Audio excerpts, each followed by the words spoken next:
काय नाही, मी असं एक मांडलंय की मराठा समाजाचं संरक्षण करण्यासाठी एकनाथ शिंदे आहेत, शरद पवार आहेत, अजित पवार आहेत, उद्धव ठाकरे आहेत आणि भारतीय जनता पक्षाचे देवेंद्र फडणवीस आहेत. पण ओबीसीचं आरक्षण करण्यासाठी कोणीच नाही आहे आणि म्हणून वंचित बहुजन आघाडीने असणारं ओबीसीच्या आरक्षणाचं संरक्षण करायचं असा निर्णय घेतलेला आहे.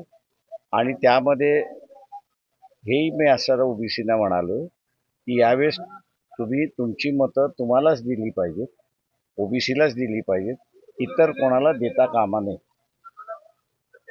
राज्यात 2 आमदारांना हल्ले झाले, काय परिस्थिती आहे? नाही, म्हणूनच मी म्हणालो की ही जर यात्रा आम्ही काढली नसती तर कदाचित इथे दंगल घडली असती.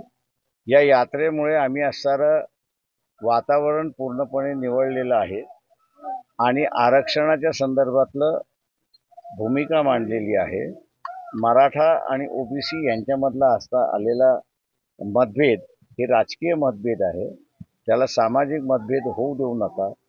हे जे आम्ही आवाहन करत आलोय, आम्ही असं म्हणतोय बऱ्याच मोठ्या प्रमाणात त्याला यश आले असं आम्ही बघतोय.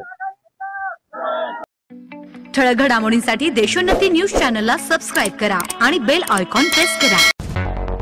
मुंबई, पुणे, नागपूर, मराठवाडा असो का विदर्भ, राजकीय, सामाजिक, शैक्षणिक क्षेत्र असो का क्रीडा, सर्वच घडामोडीचे विश्लेषण पाहायला विसरू नका. फक्त देशोन्नती न्यूजवर.